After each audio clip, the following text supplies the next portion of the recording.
बिस्मिल्लाहिर्रहमानिर्रहीम। मोहतरम उसामा रज़ी साहब, नायब अमीर जमात इस्लामी कराची, जनाब इमरान शाहिद साहब, जो तवील अरसे से के इलेक्ट्रिक के मजालिम और इनके ओवर बिलिंग और लोड शेडिंग और नाअहलियों के खिलाफ तहरीक के रूह रवा हैं, जनाब हाशिम अब्दाली साहब, जमात इस्लामी यूथ विंग कराची के सदर, जनाब इस्माइल बलोच साहब, general secretary Jamaat Islami youth wing, जनाब जाहिद अस्करी साहब, और मेरे इंतहाई अजीज़ भाइयों, दोस्तों, नौजवानों, जमात इस्लामी यूथ विंग के एक डिस्ट्रिक्ट की तरफ से ये आज मुजाहरा, जिसमें एक बड़ी तादाद में नौजवान शरीक हो रहे हैं और दूर तक फैले हुए हैं। ज़ाहिर है कोविड की सूरत हाल है और इस सूरत हाल में सड़कों पे आकर एहतजाज करना वैसे तो ये एडवाइजेबल नहीं है, लेकिन जब हालात इस नहज पे आ जाएं कि लोगों के लिए घरों में रहना दुश्वार हो जाए, तालीम हासिल करना मुश्किल हो जाए, दफ्तरों में काम करना मुश्किल हो जाए, वक्त गुजारना मुश्किल हो जाए, तो फिर सड़कों पे निकल कर ही एहतजाज हो सकता है। और हम ये देख रहे हैं कि मुसलसल के इलेक्ट्रिक हमेशा की तरह जैसे ही गर्मियाँ आती हैं इनकी लोड शेडिंग बढ़ जाती है और ये हर साल एक नया बहाना करते हैं। कभी कहते हैं ह्यूमिडिटी बढ़ गई, कभी कहते हैं गर्मी बढ़ गई, कभी कहते हैं ऑयल नहीं मिल रहा, कभी कहते हैं गैस नहीं मिल रही, कभी कुछ और कभी कुछ, लेकिन नतीजा क्या होता है कि लोड शेडिंग हो रही होती है। 15 साल हो गए हैं इस इदारे को प्राइवेटाइज हुए। परफॉर्मेंस इस इदारे की प्राइवेटाइजेशन के बाद जो है, इसके नतीजे में एक बात बिल्कुल वाज़ेह होकर सामने आती है कि पाकिस्तान जैसे मुल्कों में प्राइवेटाइजेशन का एजेंडा अवाम की सहूलत का एजेंडा नहीं है। धोखा ये दिया जाता है कि सरकारी जो इदारे हैं वो परफॉर्म नहीं करते, इसलिए इनको जो है वो प्राइवेटाइज कर दिया जाए, इनकी निचकारी कर दी जाए। पीआईए इनके आंखों के सामने है और जो हाल खुद वफाकी वजीर ने पीआईए का कर दिया, सिर्फ एक बयान देकर पूरे दुनिया के अंदर हमें बदनाम कर दिया। अब 6 महीने तक जो है वो परवाजों के ऊपर पाबंदी लगा दी गई है। इसी तरह से वियतनाम जैसे ममालिक जो है वो हमारे अमले को ग्राउंड कर रहे हैं और पूरी दुनिया में पाकिस्तान को बदनाम कर दिया वफाकी हुकूमत के एक वजीर के बयान ने। तो ये तो इनकी नाअहली है। अब ये चाहते हैं कि औने पौने इन इदारों को बेच दें, स्टील मिल को बेच दें, इन्होंने पीटीसीएल को बेच दिया, इन्होंने केएससी को बेच दिया। हमें सुहाने ख्वाब दिखाए थे कि ये बिक जाएगा तो इसके नतीजे में हालात बदल जाएंगे और जबरदस्त सिस्टम बन जाएगा। सिस्टम बना, लेकिन किस तरह का बना कि जिसमें जो दफातर हैं के इलेक्ट्रिक के वो बहुत खूबसूरत हो गए। इनके मुलाजमीन की जो अलग से इन्होंने सियासी बुनियादों पे भर्ती किए या कारपोरेट सेक्टर के लोग इसलिए लाए कि वो धूल झोंके हमारी आंखों में, उनको ये मिलियंस के अंदर जो है तनख्वाहें देते हैं। जो इनके सीईओ होते हैं वो 1 करोड़ रुपए की हद को भी फलांग जाते हैं।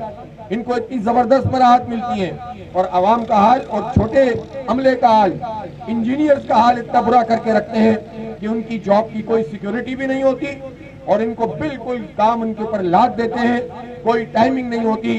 इस वक्त के इलेक्ट्रिक में जो इलेक्ट्रिकल इंजीनियर, मैकेनिकल इंजीनियर और इस तरह के जितना अमला है, सब इंजीनियर और जितने मुलाजमीन है, सब बदतरीन सूरत हाल से 2-4 हैं। कोई उनका पूछने वाला नहीं है, कोई नहीं पूछने वाला कि उनको 8 घंटे के बजाय उनसे 14 घंटे काम क्यों लिया जा रहा है और पैसे क्यों नहीं दिए जा रहे।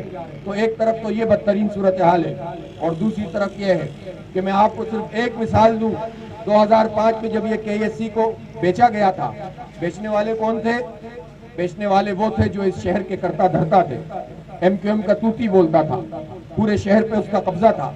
मुशर्रफ साहब की हुकूमत थी, वो उनके नूरे नजर थे, वो उनके लख्ते जिगर थे, वो उनको जो है वो उनके आंखों के तारे थे और इन आंखों के तारे ने मुशर्रफ साहब के साथ मिलकर कराची का इदारा 16 अरब रुपए में बेच दिया था, जो खंभों की कीमत थी। फिर उसके बाद 2009 में इसी एमक्यूएम ने, इन्हीं नूरे नजर और लख्ते जिगर ने जरदारी साहब को भी साथ मिलकर इन्होंने फिर एक इदारे से दूसरे इदारे को बेच दिया, अबराज ग्रुप को बेच दिया। 2005 में ये केएससी का इदारा जब सरकारी था 93,000 मिलियन यूनिट बनाता था। 2015 में 93,900 कुछ यूनिट बनाते थे, यानी सिर्फ इन्होंने चंद 15-16 यूनिट का इजाफा किया था। मिलियन यूनिट्स होते हैं, 93,915 मिलियन यूनिट थे 2005 में, और 2015 में 93,918 मिलियन यूनिट थे। और अब जब हमने जोर दिया, नेपरा गए और अदालतों में पहुंचे, धरने दिए, तो जाकर जो है वो सिर्फ अगर इजाफा हुआ है तो 5 साल में सिर्फ 6 जो है वो 1000 मिलियन यूनिट का। गोया 2005 से लेकर 2020 में 93,000 मिलियन यूनिट से ये सिर्फ 99,000 मिलियन यूनिट में आए हैं। ये इनकी परफॉर्मेंस है, ये इन्होंने जनरेशन में परफॉर्मेंस दी है। और जो ट्रांसमिशन और डिस्ट्रीब्यूशन होती है उसका हाल ये है कि जो तांबे के तार थे वो बेच के खा गए और एल्युमिनियम के तार लगा दिए। अब उसके नतीजे में ह्यूमिडिटी बढ़े तो बिजली ट्रिप हो जाती है, फीडर, बारिश हो तो फीडर ट्रिप हो जाते हैं, गर्मी बढ़े तो फीडर ट्रिप हो जाते हैं। इनका ये पूरा सिस्टम तबाह सिस्टम है। ये मुआहदे में मौजूद था, हालांकि मुआहदा तो सारा के इलेक्ट्रिक की मर्जी का, अबराज ग्रुप की मर्जी का था, लेकिन फिर भी उसके अंदर ये मौजूद था कि ये 361 मिलियन डॉलर की इन्वेस्टमेंट करेंगे, इन्होंने नहीं की। प्रॉफिट इनको मिल रहा है, सब्सिडी इनको मिल रही है।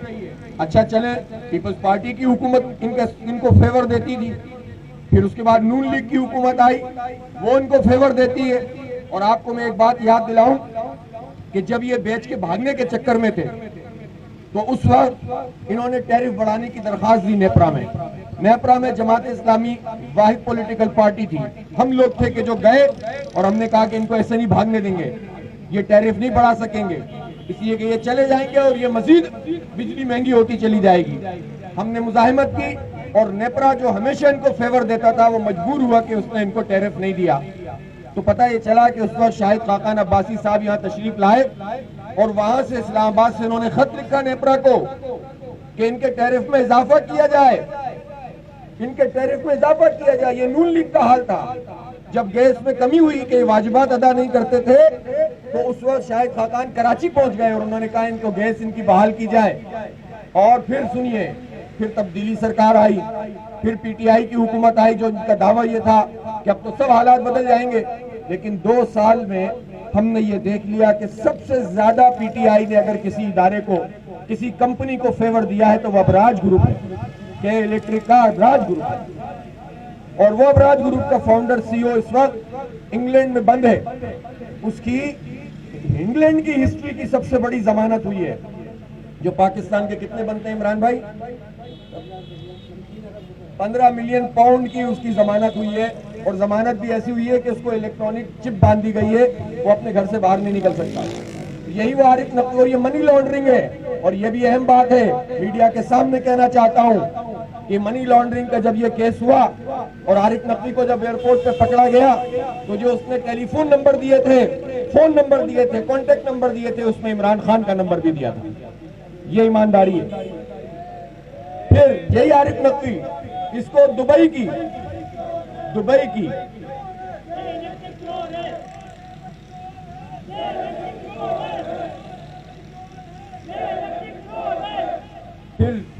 हिस्ट्री की 315 मिलियन डॉलर की पेनल्टी लगी फ्रॉड करने पर कि बिल गेट का जो ऑर्गेनाइजेशन है और उस ऑर्गेनाइजेशन से मलिंडा, उस ऑर्गेनाइजेशन को उसने लेकर पैसे और अपने जाती अकाउंट के अंदर ट्रांसफर करवाए, तो वहां पेनल्टी लगी, वहां गिरफ्तार हुआ। लेकिन पाकिस्तान में उसको क्या एजाज मिला? जब खान साहब तब्दीली लेकर आए और हुकूमत बनाई तो उन्होंने अपनी एक कैबिनेट बनाई और उस कैबिनेट में उन्होंने अपनी इकोनॉमिक काउंसिल बनाई। उस काउंसिल का मेंबर कौन बना? आरिफ नकवी बना। और जस्टिस वजी साहब क्या कहते हैं? जस्टिस वजी साहब हमें हजारों के मजमे में ये बात बता चुके हैं कि वो जब के इलेक्ट्रिक के खिलाफ एहतजाज करने वाले मुलाजमीन के हक में जाने लगे तो पीटीआई ने उनको रोका, इसलिए कि वो तो उनको फंडिंग देते हैं, आप उनके खिलाफ एहतजाज के लिए क्यों जा रहे हैं? तो जब ये मामला हो कि दाल में ही काला ना हो बल्कि पूरी दाल ही काली हो, इस हम्माम में सभी वो हो जो होते हैं, तो फिर उसके बाद किसके पास हम जाएंगे? इसलिए हमने ये फैसला किया है कि हम आवाम के साथ मिलकर इन सारे लोगों को बेनकाब करेंगे जो झूठ बोलते हैं, लोगों से धोखा देते हैं, और जो चोर ग्रुप हैं, जो डाकू हैं, जो हमारे ओवर बिलिंग करते हैं, जो फ्यूल एडजस्टमेंट चार्जेस के नाम पर हमसे पैसे वसूल कर रहे हैं। आपके इस कोरोना के दौर में जो बिल लगकर आए हैं इन बिलों में 2016 के फ्यूल एडजस्टमेंट चार्जेस मौजूद है। फ्यूल एडजस्टमेंट होता क्या है? कहते हैं ऑयल की प्राइस बढ़ती है, इससे हम जो है वो इसको एडजस्ट करते हैं। तो भाई जब प्राइस कम होती है तो वो एडजस्ट क्यों नहीं करते? एक रकम है कराची के लोगों की 25 अरब रुपए से ज्यादा के इलेक्ट्रिक ले चुका है, जो उसने उनको पेमेंट नहीं की है। मुआहदे में लिखा हुआ था जब ये प्रॉफिट लेना शुरू करेंगे तो क्लब एक जो है वो चीज होती है, उसके पैसे सारिफिन को वापस करेंगे। ये तकरीबन 30 अरब रुपए बन चुके हैं, ये वापस नहीं किए। के इलेक्ट्रिक 80-90 अरब रुपए का नादहिंदा है गैस का, सुई गैस का। ये किसका इदारा है?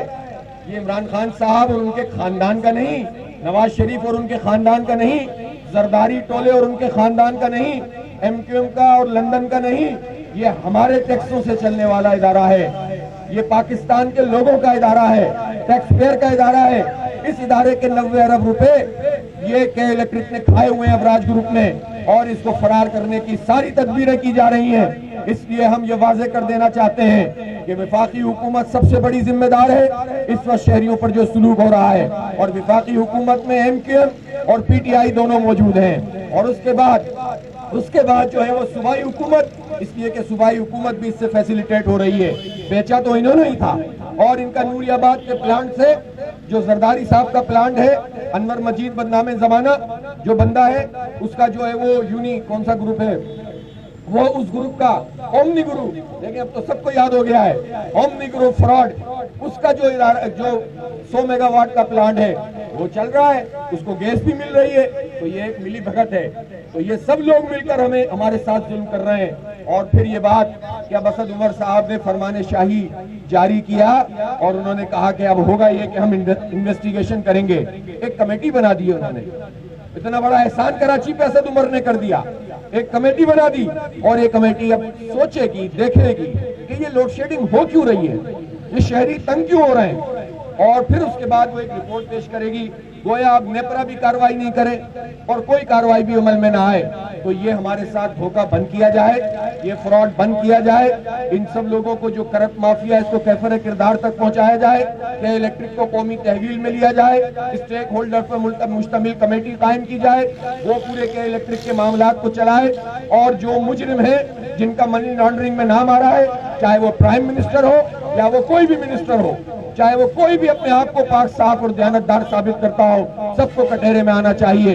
चीफ जस्टिस ऑफ पाकिस्तान से हम अपील भी करते हैं, मुतालबा भी करते हैं। अब यह आम तासुर बन गया है कि सुप्रीम कोर्ट में वो फैसले नहीं होते जिसमें जिनके खिलाफ फैसला होना हो, जो मुजरिम हो, अगर वो करोड़ों रुपए के वकील लाकर खड़े कर दे तो सुप्रीम कोर्ट के फैसले डिले हो जाते हैं।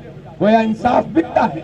जिस मुल्क में इंसाफ करोड़ों रुपए के वकील की वजह से बिकता हो, उसमें लोगों का इदारों पर एतमाद खत्म हो जाता है।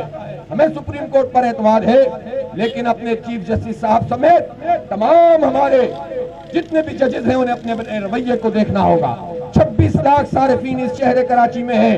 कराची को अगर विफाकी हुकूमत कुछ नहीं देती, सूबाई हुकूमत कुछ नहीं देती, सब इसमें लूट मार करते हैं, तो आप तो जज हैं, आप चीफ जस्टिस साहब कराची से ताल्लुक रखते हैं, आप नोटिस लें, फॉरेंसिक ऑडिट करें, आप दूध का दूध पानी का पानी करें, जितने मुजरिम हैं उनको सजा दें, और कराची के लोगों को रिलीफ दिलाएं।